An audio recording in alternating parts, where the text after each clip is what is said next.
noite. Antes de qualquer coisa, eu quero agradecer a vocês pelo convite, por me receberem aqui, né, por estarem partilhando desta reunião tão agradável, porque se não fosse vocês, também não tinha sentido eu estar aqui, né? Vocês são muito importantes e eu me sinto muito grata pela oportunidade que me é oferecida de conhecer esta casa, de conhecer vocês e de estar aqui pela primeira vez. Trazendo para a nossa reflexão da noite de hoje, como disse Edson, o tema medo da morte. Eu quero começar pedindo a ajuda de vocês. Quem aqui tem medo da morte? 1, 2, 3, 4, mais ou menos, 5. Algumas pessoas têm, não dizem, mas a pergunta seguinte é: e a morte existe? E a morte existe? Não, a morte não existe. Não? Algumas pessoas estão dizendo que não, outros estão em dúvida, né? Depende da perspectiva, depende de como a gente olha. Agora, vire para uma mãe que acabou de perder o filho e diga para ela que a morte não existe. Né? É uma coisa muito natural entre nós que sabemos que somos espíritos, sabemos bem que somos espíritos, sabemos, né? Entre nós que sabemos que somos espíritos e que o espírito é imortal, fazer a negação da morte. Negar a morte não vai fazer com que nos tornemos melhores, não vai fazer com que nos tornemos mais realistas, nem vai afastar de nós o medo da morte, que é absolutamente natural. Kardec pergunta aos espíritos: se nós sabemos que somos espíritos, se nós sabemos que o espírito não morre, por que o medo da morte? Quer que os espíritos respondam. Em primeiro lugar, eu quero dizer para vocês o seguinte: a palavra morte existe inúmeras vezes no livro dos Espíritos. É só vocês pegarem um capítulo que tem por título o retorno à vida espiritual, o retorno da vida corpórea à vida espiritual. Ou se vocês pegarem também o capítulo da lei de destruição, vocês vão lá escrito com todas as letras a palavra morte. E aí eu estava dizendo a vocês, se a gente acha que a morte não existe, diga para uma mãe que acabou de perder o filho que a morte não existe. O que é que vocês acham que ela vai dizer? Ou como é que ela vai se sentir? Como se a morte realmente não existisse? A morte existe, sim. A morte não existe para o espírito, mas para o corpo, sim. O que morre é o corpo. Mas quando morre o corpo, muitas coisas também morrem. Morrem as nossas relações. Aí não, mas a gente continua se relacionando do mundo espiritual com as pessoas que estão aqui. É o mesmo tipo de relação? Não é. A relação é diferente. A natureza da relação existente entre um encarnado e um desencarnado é diferente. Muitas coisas têm que morrer para que realmente a gente possa continuar a nossa jornada como espírito. Bem, por que, na verdade, se sabemos que somos espíritos, existe o medo da morte? A primeira coisa que a gente tem que compreender é o seguinte, que o medo da morte é absolutamente natural e necessário. Com a pergunta que Kardec faz aos espíritos, se nós sabemos que somos espíritos, por que existe o medo da morte? Ele diz, porque nós precisamos da encarnação. Nós precisamos da existência corpórea. Nós precisamos de estar aqui, porque não estamos aqui por acaso. Nós estamos aqui para cumprir uma finalidade muito além daquilo que a gente quer, muito além daquilo que a gente propõe para nós mesmos. É uma finalidade traçada pelo próprio Criador para nós. A gente precisa de passar pela encarnação como espírito para realizar aprendizados que só a encarnação pode oferecer. Aí a gente precisa deste medo da morte como algo necessário à manutenção da vida física. Dizem os espíritos, não houvesse esse medo da morte, facilmente a gente partiria diante dos primeiros reveses na vida, diante das primeiras dificuldades. Quantas vezes estou falando de vocês, não. Eu estou falando das pessoas que estão lá fora. Mas quantas vezes houve... Olha, querida, aqui tem lugar, olha. Quantas vezes houve em que talvez tenhamos desejado não estar aqui. Talvez tenhamos desejado que tudo se acabasse. Né? Mesmo sabendo que não morreríamos, que a experiência que estamos vivendo aqui, nós viveremos do lado de lá também. Mas quantas vezes a gente não desejou? Eu conheço muitos casos de pessoas que dizem assim, eu queria não estar mais vivendo aqui. Eu tinha uma pessoa da minha família que eu sempre disse, eu não queria estar mais aqui. Eu não queria mais viver essa experiência. O desgosto pela vida é muito grande. Então, na verdade, é necessário esse medo da morte. Está intimamente relacionado, esse medo da morte, ao instinto de sobrevivência, ao instinto de conservação. Então, não tenham receio, em função disso, de dizer, eu tenho medo de morrer. Porque é natural que você tenha medo de morrer. Eu digo que eu evoluí bastante, porque antigamente eu tinha pânico. Hoje em dia, eu evoluí muito, só tenho medo. Não posso dizer a vocês que eu não tenho, porque eu estaria mentindo. Ainda que eu me prepare constantemente para morrer, porque eu sei que existe uma coisa. Eu sei não, vocês todos sabem que se existe algo que é absolutamente certo na nossa vida presente, é que nós iremos a qualquer momento. A quanto mais tarde, melhor, né? Assim, a gente vai, mas é melhor que fique um pouquinho para depois. Né? Então, a primeira coisa que a gente tem que compreender é isso. O medo da morte é natural e necessário. Né? Não fosse ele, dizem os espíritos, né? Nós não resistiríamos a muitas dificuldades pelas quais passamos. Será que os espíritos são sábios quando nos dizem isso? Você não tem dúvida disso não, né? Porque eu tirei isso do livro dos espíritos, viu? Então, mas outra coisa também é que a morte é encarada como fruto do pecado. Há poucos dias lá em Salvador, eu peguei um Uber e conversa vai, conversa vem, exatamente existem assuntos dos quais a gente não consegue escapar. É religião, é política, a gente acaba conversando, né, com os motoristas e aí, não sei porquê, né, acabamos entrando no assunto da morte, eu e o motorista. E aí ele me dizia que a morte é fruto do pecado. Eu perguntei a ele, quem foi que criou a morte? Ele dizia, o pecado. O homem que pecou e criou a morte. Vocês concordam com isso? Quem foi que criou a morte? Quem criou a morte, você não sabe não? Hein? Sem medo de errar. Quem criou a morte foi Deus. Quem criou a vida foi Deus. Quem criou a morte foi Deus. E aí eu pergunto, Deus fez alguma coisa que não fosse boa? Deus fez alguma coisa ruim? Não. A morte, portanto, é uma coisa boa. Ouça o que eu estou dizendo a vocês aqui, porque normalmente a gente não ouve isso. Dizerem que a morte é uma coisa boa. Então, na verdade, é assim, algumas correntes religiosas atribuem a morte ao pecado do primeiro homem, aquele que não foi o primeiro homem, lá atrás. Então, ele pecou e até hoje a gente morre porque ele pecou. Nem a lei humana é tão parcial e injusta, quanto mais a lei divina. Né? De achar que, porque um ascendente nosso, lá que a gente não sabe de quantas eras, né, cometeu um pecado e a gente está pagando até hoje por esse pecado, e um dos pecados é a morte, que é uma criação de Deus. E aí, quando eu perguntei a ele, se assim é, por que então os animais morrem? Por que as plantas morrem? Por que os seres dos outros reinos morrem? Foi o que ele me respondeu. Para que os homens sofram. Para que eles sofram pelo pecado que ele cometeu. Então a morte é tida nesse caso como uma punição por um pecado que nós nem sabemos direito qual foi. E que todos os seres morrem para que a gente continue sendo punido. Ai meu Deus, que Deus terrível!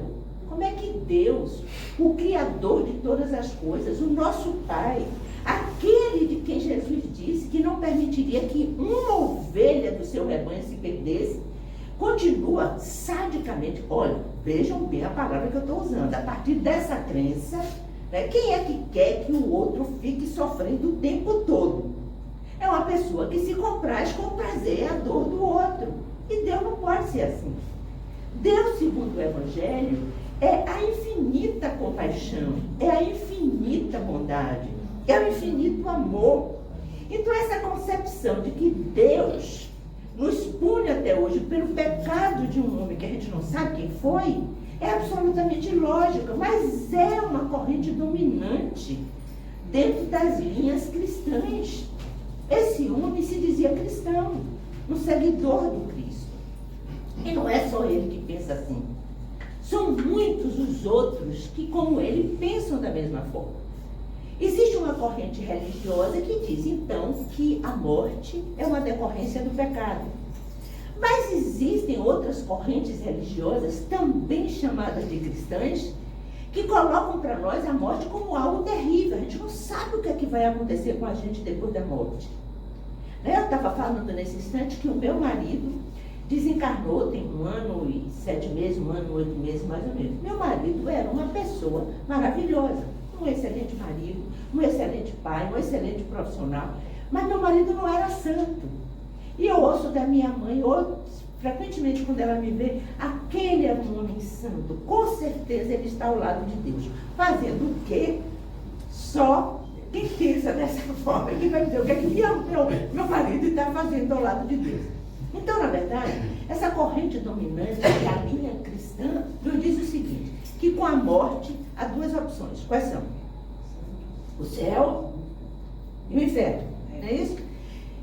E aí, o que é preciso para que a gente vá para o céu? Independentemente das obras que a gente realize neste mundo, quer sejam obras boas ou não, se nós não formos batizados, a gente não vai para o céu. Né? A minha filha caçula, eu já era espírita, eu não batizei a minha filha. Eu já ouvi de católicos que minha filha não é filha de Deus, é criatura. Porque ela não foi batizada. Inclusive, uma vez, ela era pequena, ela veio me perguntar, minha mãe, o que é criatura? É porque fulano de tal, filha de não sei quem, me disse que eu não sou filha de Deus, que eu sou uma criatura, porque eu não sou batizada. Minha mãe, eu quero me batizar. Porque ela não queria, ela queria ser chamada filha de Deus. E eu expliquei para ela, não, minha filha, você é filha de Deus, não é possível. Então, os milhões e bilhões de pessoas que existem neste mundo, que não se batizaram, não são filhos de Deus, que maluquice é essa? Ou se você se arrepende das coisas que você fez, chamadas erradas neste mundo, na hora da morte, se você se arrepende, você é salvo. Quer dizer, você pode passar a vida toda, é muito cômodo para os maus, porque até pelo medo da morte, chega na hora da morte, eu me arrependo, né? Ou eu deixo meus bens para fulano, Beltrano e Cicrano, quase que não sai. E aí eu resolvo o meu problema. Eu posso continuar errando a vida inteira, porque na hora H eu serei perdoado. Mas de qualquer forma, como nós não somos perfeitos, ou somos? Vocês são perfeitos? Já alcançaram a perfeição? Eu também não. Né? Ou seja, significa que nós temos imperfeições. E muitas vezes não são poucas. Nós temos virtudes? Temos. Já conquistamos muita coisa? Já. Mas tem muita coisa a conquistar? Tem. Então, por causa dessas imperfeições, surge o medo de que nós não merecemos o céu. E isso, apesar dessas correntes religiosas se dizerem cristãs, contraria fundamentalmente o que Jesus ensinou acerca dos céus, do reino dos céus. O que foi que Jesus disse acerca do reino dos céus ou do reino de Deus? Será que ele disse que a gente alcançaria esse reino depois da morte? Porque, de acordo com essas correntes religiosas, não é aqui, né? A gente alcança depois da morte. Então, na verdade, será que foi isso que Jesus disse? Quem é que me diz aqui o que Jesus disse acerca do reino dos céus ou do reino de Deus? Aliás, Jesus falava o tempo todo do reino dos céus e do reino de Deus. Ele veio aqui para nos ensinar como conquistar esse reino. E sabe o que ele disse? O reino dos céus não se pode dizer ei-lo aqui, ei-lo acolá, porque o reino dos céus está dentro de vós. Ele usava o pronome no plural vós, porque ele se dirigia a uma multidão.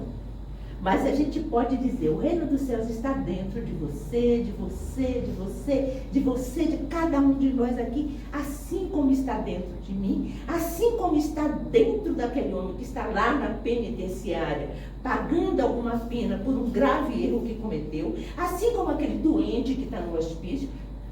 O reino dos céus, de acordo com Jesus, está dentro de cada um de nós.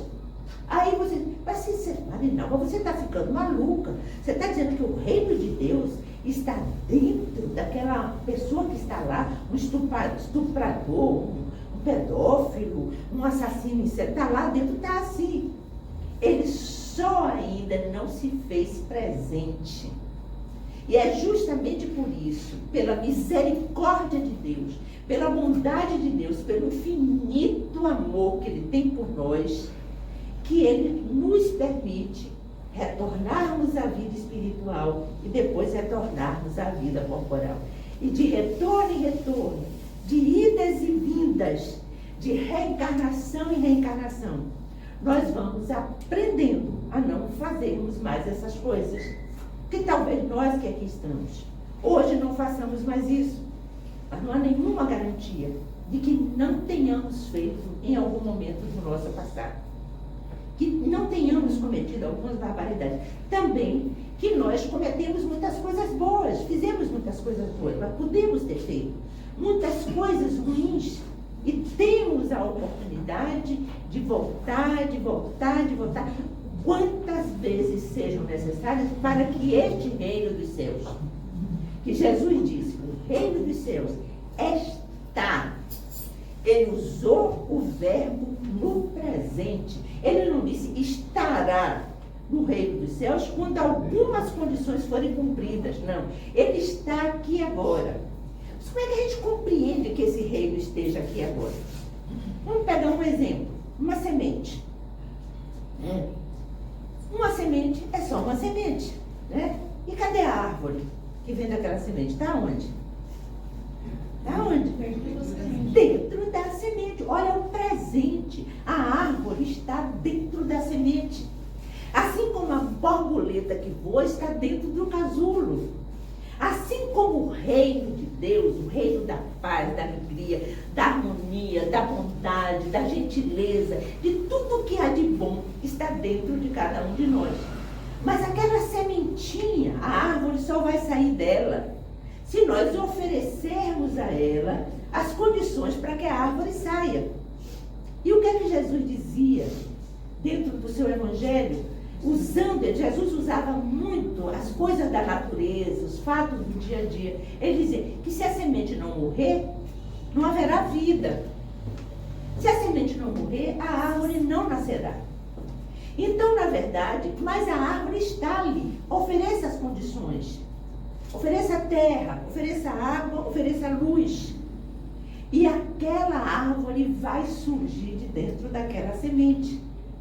Então, na verdade, eu estou dizendo tudo isso para vocês compreenderem que existem determinadas correntes religiosas que nos fazem ter medo da morte. Por quê?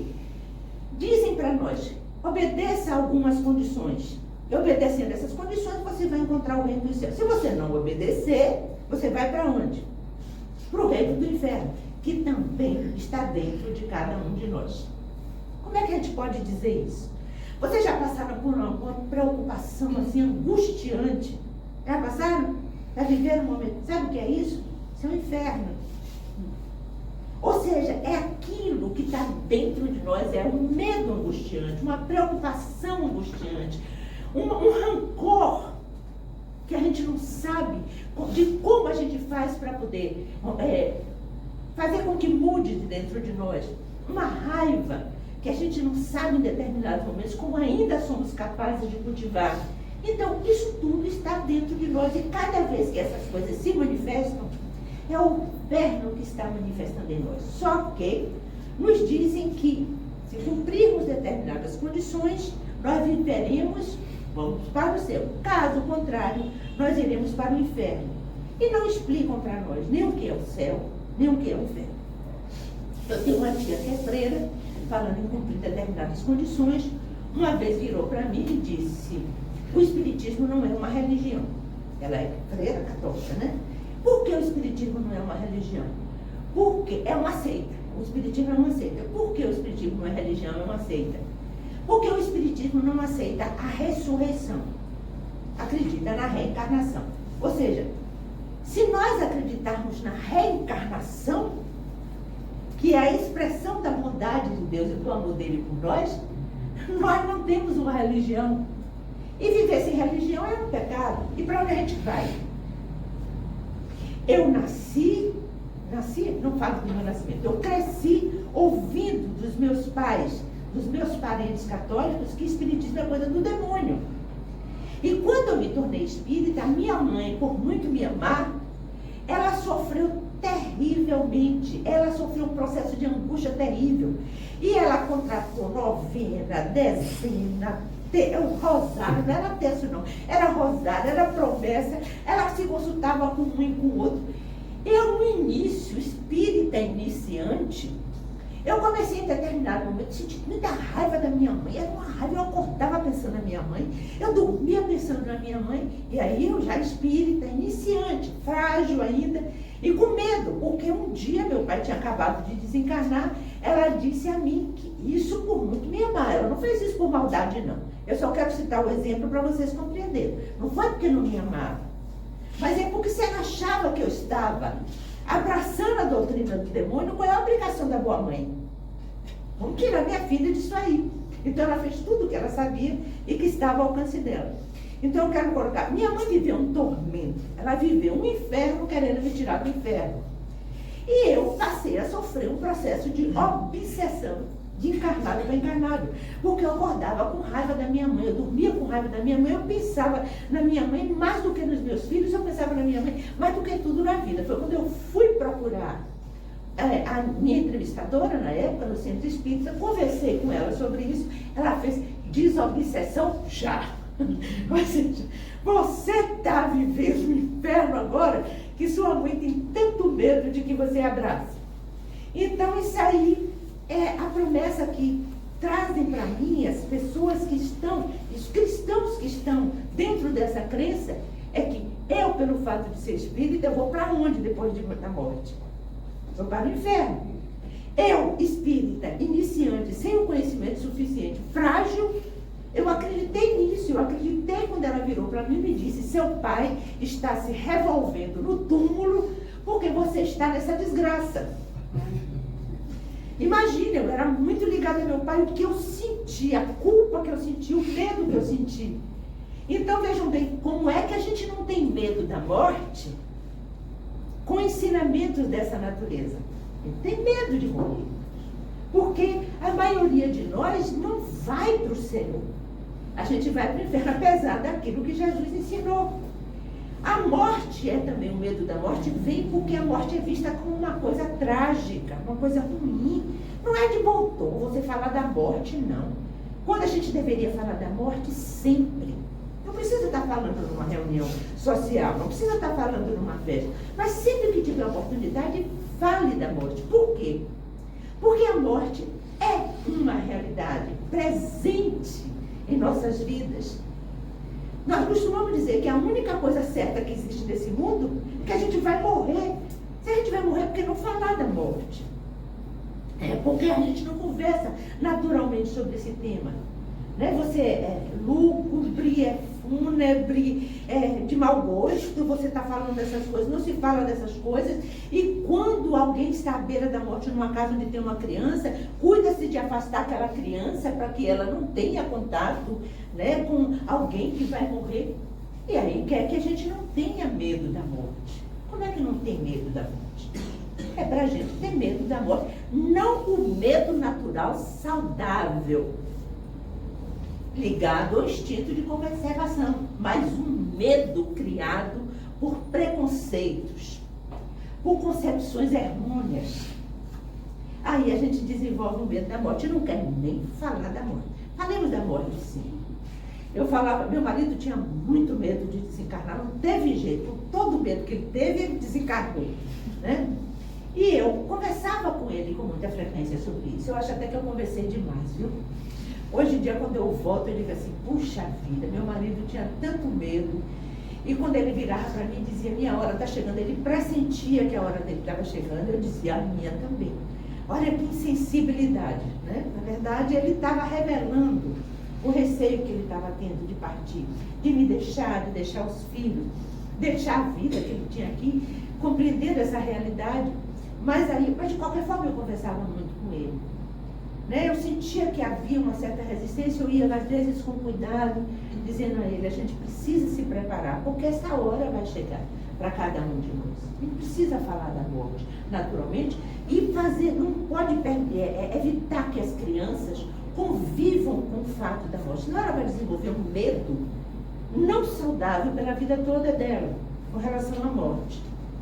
Né? E a criança, mesmo menorzinha que ela seja, imagina para uma criança o que é que significa dizer que o irmãozinho dela morreu porque Deus gostava tanto dele que levou ele.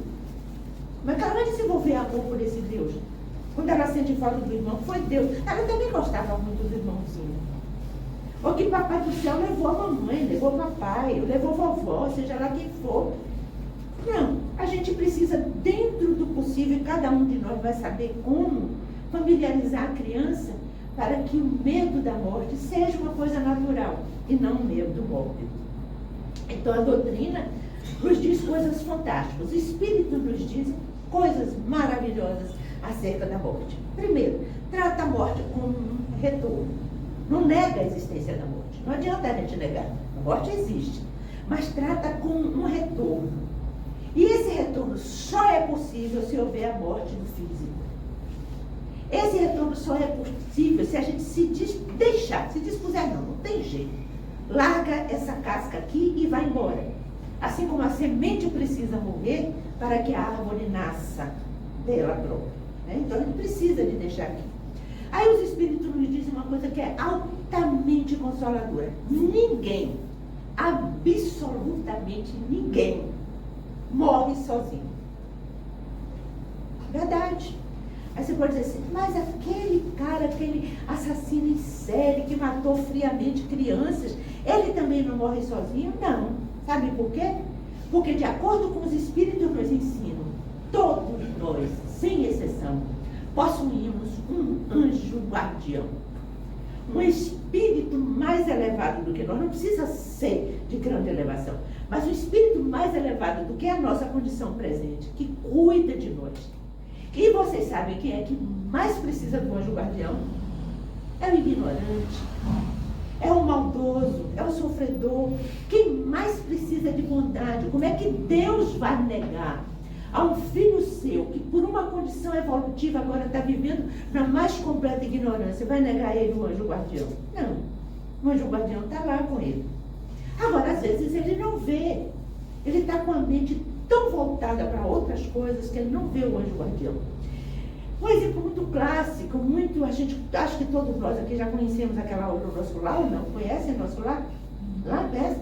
Vocês se lembram daquele tempo que André Luiz ficou ali chafurdando no umbral, etc e tal, antes de ele chegar em Nosso Lar, e que a mãe dele estava sempre perto dele, ele não via, ele não percebia, ele estava tão dominado pela culpa, né, que ele trazia um sentimento de culpa, o fato de ele não ter cuidado suficientemente bem da vida dele, e ele, como médico, sabia o que foi que ele fez, estava tão dominado pela culpa e pelas crenças religiosas que ele possuía, que ele não percebia a presença da mãe, mas ela estava ali.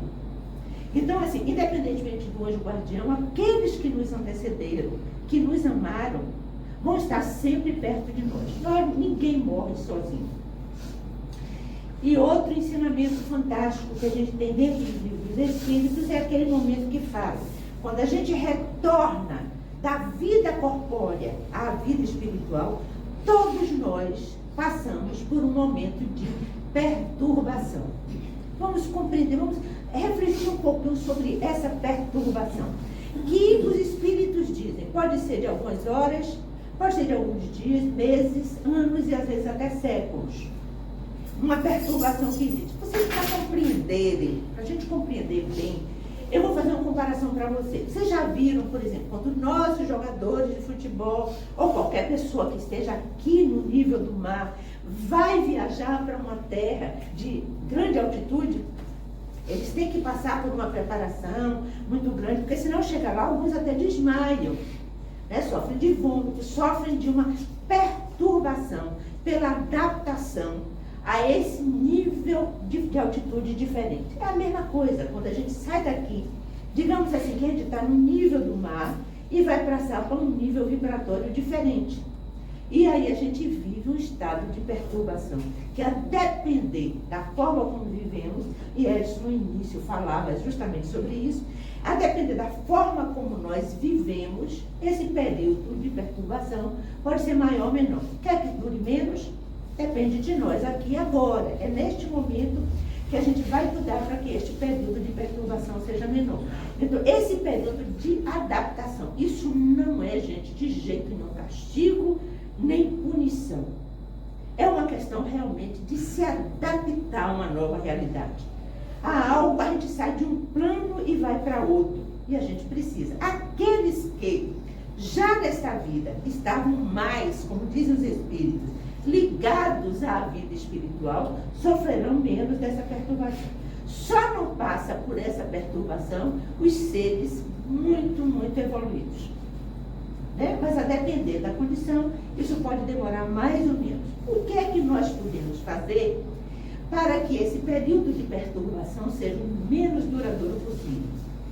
E para, em tese, em síntese, para que a gente vença o medo da morte não saudável. Eu quero deixar isso bem claro para vocês. O medo da morte, ele é natural e saudável. Mas existe um medo não saudável, que vem dessas crenças, né?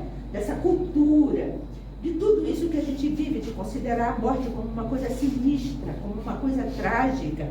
Ai, aconteceu um desastre, aconteceu algo terrível. E foi, fulano morreu, né? Fulano foi embora. Né? Então, o que é que a gente pode fazer? Aí existe, depende de como nós vivemos agora. Existem várias indicações, eu vou trazer apenas 3 para vocês hoje. Vocês podem enriquecer o cabedal de informação de vocês, buscando outras obras da doutrina espírita, sobretudo o Livro dos Espíritos. Primeira coisa é de uma parte de uma mensagem que tem no princípio do Evangelho segundo o Espiritismo. Uma mensagem belíssima. O nome da mensagem é O Ponto de Vista. Eu perguntei a vocês se são espíritos. Vocês me disseram, são espíritos? Tem certeza? Vivem de acordo com essa certeza? Vivem? Pois bem, esse ensinamento do Evangelho nos convida a fazermos isso. Com esse título, O Ponto de Vista. Tudo muda de perspectiva. Tudo muda de significado. A depender de como nós encaramos a nós próprios, a depender do ponto de vista. Um exemplo para isso fica claro. Morre um jovenzinho. Aí a gente fala assim, ó Deus, tão jovenzinho, perdeu a vida. Perdeu, começa por aí, né? Perdeu a vida. Perdeu, tão jovenzinho. Ele tinha a vida toda pela frente. Vamos encarar isso aí do ponto de vista do Espírito, que é o que o Evangelho nos convida a fazer. Do ponto de vista do Espírito, o que foi que morreu? O que foi que perdeu a vida? Você sabe me dizer? Hein? Não, a pessoa não perdeu a vida. A pessoa não morreu. Do ponto de vista do Espírito, o que morreu foi só o corpo. Não importa se é um bebezinho, se é uma criancinha, se é um jovem, se é um velho, se é rico, se é pobre, se é uma pessoa boa ou ruim, que muitas vezes a gente está dizendo assim, se fosse uma pessoa boa, teria morrido em algumas circunstâncias, né? Esse mal permanece, fica aqui, como se só os maus devessem morrer. Mas não, morrer é coisa de todo mundo, bom, mal, velho, novo, preto, branco, roxo, amarelo, seja de que condição, seja de que religião a gente tenha, qual for a nossa crença, a gente vai morrer de qualquer forma. Mas se a gente encara isso do ponto de vista do Espírito, nós compreendemos que esta vida, esta encarnação, melhor dizendo, porque a vida é única, esta existência nada mais é do que uma experiência que o Espírito está vivendo. Passarmos a encarar tudo do ponto de vista do Espírito faz com que todas as situações da vida sejam experiências, oportunidades. Às vezes nós passamos por uma experiência de termos cometido um erro. Cometer um erro para nós significa um fracasso. Ele é fracasso para quem se prende àquela circunstância, para quem se prende ao erro. Mas para a pessoa que diz assim, bem, o que foi que eu fiz e que poderia ter feito? Por que eu preciso de passar por essa experiência? O que é que está acontecendo? O que é que eu posso aprendizar? Aprendizar, oh meu Deus do céu. Em vez de quando eu faço essas coisas, eu atropeço. O que é que nós temos que aprender, né, com isso aí? Para que a gente não repita aquele mesmo erro, aquela mesma situação. As pessoas de muito sucesso, as pessoas consideradas vitoriosas, elas não são aquelas que nunca fracassaram. É aquelas que, apesar do fracasso, apesar do erro, persistiram e consertaram o que precisava de ser consertado. Essa pessoa pode não ser espírita, mas ela vive do ponto de vista do Espírito. Porque, na verdade, quem aprende, quem faz a mudança é o Espírito, não é o corpo físico. O corpo físico só faz sentir, é só sensação. Mas as emoções, o aprendizado, o cabedal de conhecimentos que a gente adquire é do Espírito. Então, na verdade, assim, esse é o ensinamento do Evangelho. Vamos procurar encarar as coisas do ponto de vista do Espírito. Se nós pudéssemos olhar para nós aqui agora, de olhos fechados, porque a gente pode ver de olhos fechados, sabia? Ver com os olhos da alma. Fechar todo mundo os olhos, o que é que a gente vê? A gente não vê corpo nenhum, né? A gente sabe que aqui só existem espíritos. E é esse o convite que o Evangelho faz para nós. Segundo aprendizado, ele vem do próprio Evangelho, quando Jesus nos diz assim: não acumuleis para vós tesouros na terra, porque a traça e a ferrugem consomem. Acumuleis para vós os tesouros no reino dos céus. Vamos começar pelos tesouros do reino dos céus, que é aquele que a gente leva, vá para onde a gente for depois da morte. Quais são os tesouros do reino dos céus que passam a integrar nós e que não fica em momento nenhum, está sempre conosco? Quais são os tesouros? Vocês vão dar um exemplo? Me dá um exemplo aí. Tesouro do reino dos céus? Caridade é o primeiro. Espírita de logo. Amar o próximo. Amar o próximo também. Amar o próximo. Praticar caridade é amar o próximo. Mas vocês sabem que outras coisas que a gente nem pensa como tesouro do reino dos céus: gentileza. Ser grato. Ser grato. A gratidão. A gentileza. A honradez. Ser honrado. E tem um ensinamento do Evangelho que eu acho fantástico a esse respeito, que diz assim para nós: quem não é fiel no pouco, não é fiel no muito. Quem é fiel no pouco, é fiel no muito. A honradez pede a nós a fidelidade nas pequenas coisas. Porque eu digo, a gente não sai por aí com arma, assaltando o banco, né?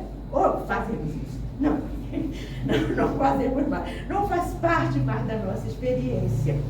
Mas pode ser que a gente reconheça, não é o caso de vocês, eu quero deixar bem claro, né? As pessoas lá fora reconheçam que um troco foi passado errado e a gente deixa para lá. É infidelidade, não é uma coisa pequena que a gente acha que não é nada demais. Né? Pode ser que hoje não se faz mais isso, porque está tudo digitalizado, mas minha irmã tinha uma colega que trabalhava no banco, que a diversão dela era trocar as etiquetas do supermercado, né? Aliás, eu fazia uma feira de coisas usadas em benefício de uma instituição onde eu trabalho, lá em Narandiba, e eu fazia essa feira e botava as etiquetas com preço. E várias pessoas trocavam as etiquetas de preço. E às vezes coisas vendidas, a feira de Pichis. E pessoas que muitas vezes se dizem cristãos, seja de que crença for, né? A fidelidade, a honestidade nas pequenas coisas, do falar o sim, sim, não, não. Né? Assim, não precisa ser rígido, não precisa julgar ninguém se não seguir esse preceito.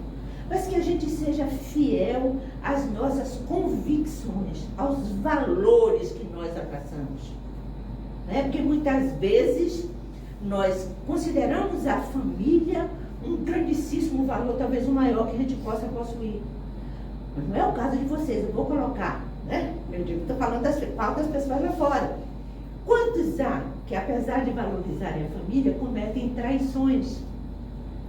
Quantos há que, apesar de querer preservar os valores da família, não dão a devida atenção aos filhos? Hoje existe um fenômeno muito conhecido pela sociologia e pela psicologia chamado os órfãos de pais vivos. Os pais se ocupam de muitas coisas e menos dos seus próprios filhos, que são bem mais preciosos que eles têm. Isso é fidelidade nas pequenas coisas, que a gente não encara às vezes. Isso é esses valores chamados valores morais. Esses valores permanecem conosco, são a nossa herança espiritual e eles estão permanentemente conosco, não nos abandonam nunca. E os tesouros da terra nós conhecemos. São aqueles que quando a gente partir, a gente não leva absolutamente conosco.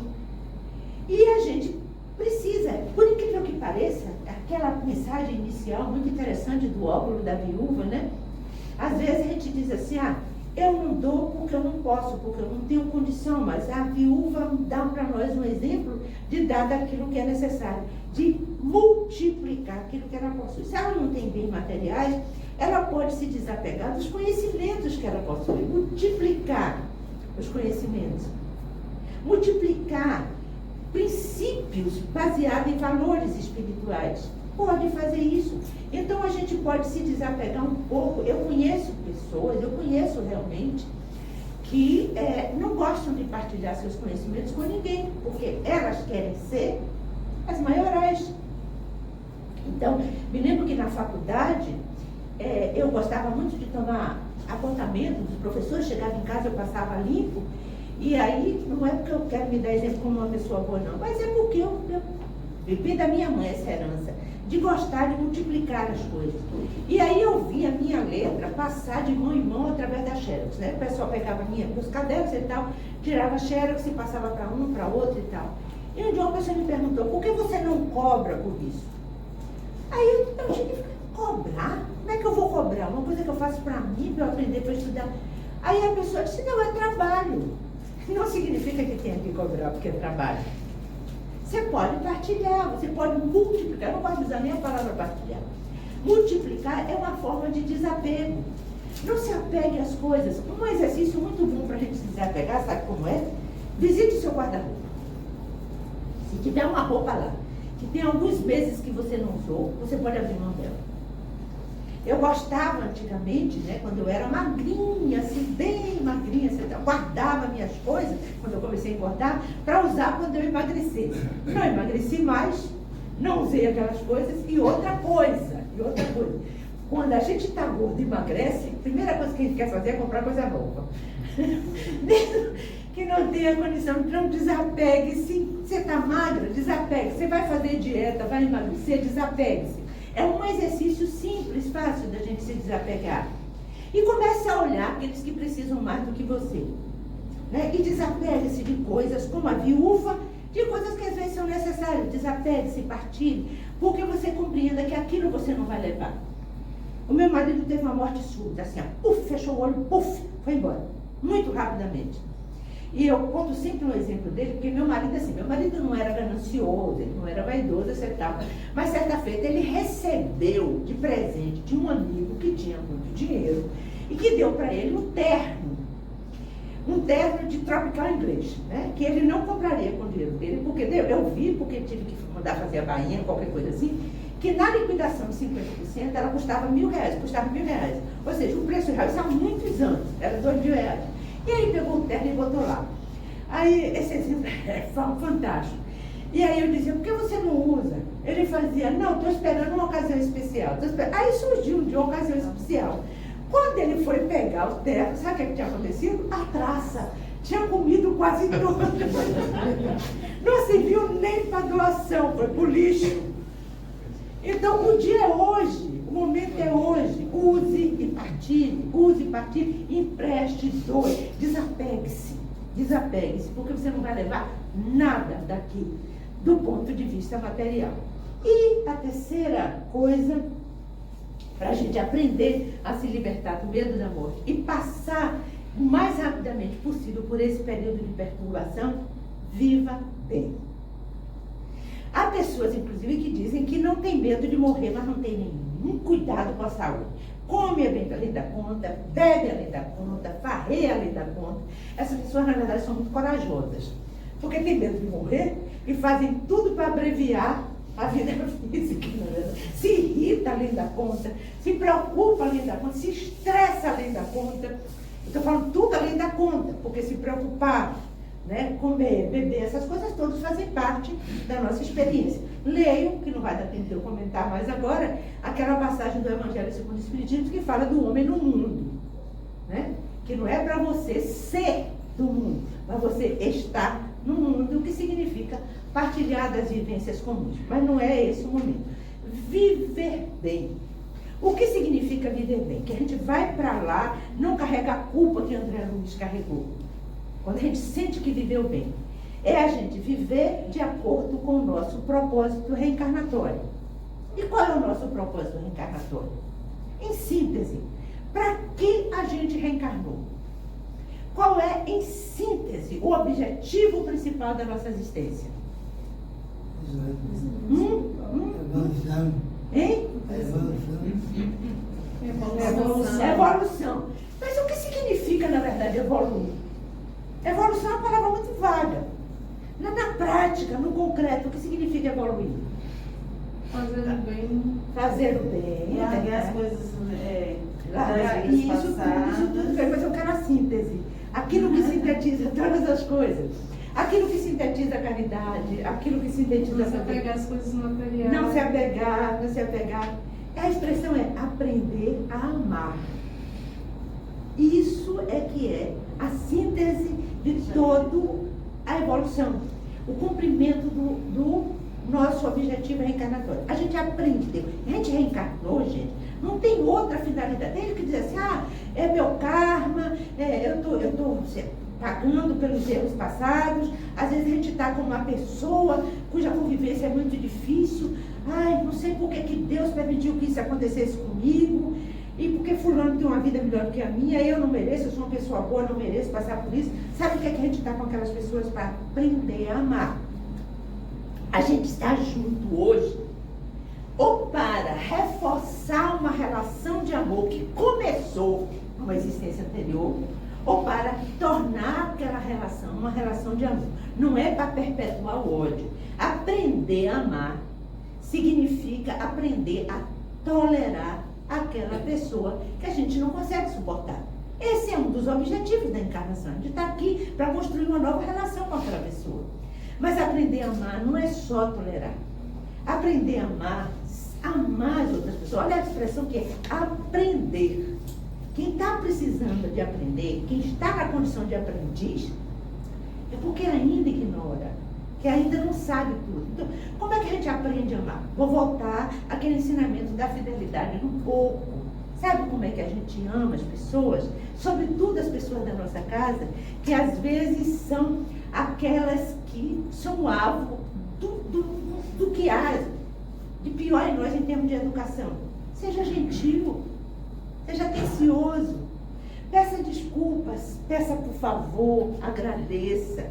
Vocês já perceberam que as pessoas com quem a gente tem um trato mais incivilizado, vou colocar uma palavra para não ser uma palavra pior, são as pessoas da nossa casa, da nossa convivência, os nossos parceiros conjugais, os nossos filhos, os nossos irmãos, os nossos pais. A gente precisa de aprender. Essas são as pessoas que devem ser o alvo do nosso maior amor. São as pessoas que estão conosco. São aquelas pessoas com quem eu me arrepio. São aquelas pessoas com quem a gente veio para construir ou reforçar uma relação de amor. Aprenda a amar com essas pessoas. Seja gentil, seja grato, como ela disse aqui, seja agradecido, né? Seja honesto com essas pessoas. Procure dar o melhor de você a essas pessoas. Cada um de vocês vai saber o que é que vocês têm que fazer para viverem bem. Não sou eu que vou dizer para vocês. Posso dar uma dica aqui, outra lá, mas cada um tem a sua própria experiência. Às vezes, nós passamos por situações muito difíceis, mas a gente precisa se lembrar do que Jesus disse. Que ninguém recebe uma cruz maior do que a que pode suportar. Ninguém recebe. Olha que a cruz que ele carregou foi pesadíssima. E ele aceitou carregar aquela cruz para nos ensinar que mesmo ele, completamente inocente, carregou uma cruz muito pesada. Mas existe um outro ensinamento nisso aí. Existia um sirineu. Existia alguém para ajudá-lo. Então, ninguém recebe uma cruz maior do que o que pode suportar. E assim como na desencarnação, nenhum de nós está sozinho. Na encarnação também não. Nenhum de nós está sozinho. Às vezes a gente diz assim, mas ninguém me escuta. Ninguém me dá atenção. Meu Deus do céu, ninguém faz nada por mim. Tem um bocado de gente. Quando alguém vira para mim e me diz assim, ninguém me escuta, eu digo, eu não sou surda. Eu estou escutando. Veja bem, porque às vezes a gente quer que seja determinada a pessoa que escute determinada coisa que a gente quer dizer. Mas se a gente puder abrir os ouvidos para ouvir, como diz o Evangelho, abrir os olhos para ver, a gente vai perceber que a gente não está sozinho, nem na desencarnação, nem tampouco na encarnação. O exemplo disso é essa casa. Edson, no início, me falava muito dessa casa, que é uma casa socorrista, que abriga, que acolhe, que ajuda, que de várias curas que essa casa propiciou. Porque essa casa é um companheiro. E nós temos outros companheiros. Se a gente não consegue enxergar isso na nossa família, a gente pode enxergar em várias outras pessoas que abrem o coração para nos ajudar. Então, na verdade, essas pessoas nos ajudam a viver bem, nos ajudam a aprender a amar. Mas a gente precisa, estar ligado, ouvidos de ouvir e olhos de ver. Senão a gente passa em branco pela vida. E aí, a gente depois não pode dizer que é castigo divino se a gente passar por algum tipo de perturbação na encarnação, porque na encarnação também existem muitas perturbações, e na desencarnação. Aí a gente pode ter a certeza de que vai viver, vai ter uma morte muito melhor. E como a gente vai estar com a consciência tranquila, estar com o coração leve, a gente não vai ter dificuldade de superar o medo natural que a gente tem e se entregar para a morte. Que essa é a nossa tarefa, para que a gente, como semente hoje, morra, para que a árvore que nós somos, que dá frutos, que embeleza com flores, possa viver. É assim que a gente pode morrer e viver. E eu desejo para todos vocês agora, sabe o quê? Uma boa sorte. E muito obrigada por ter escutado.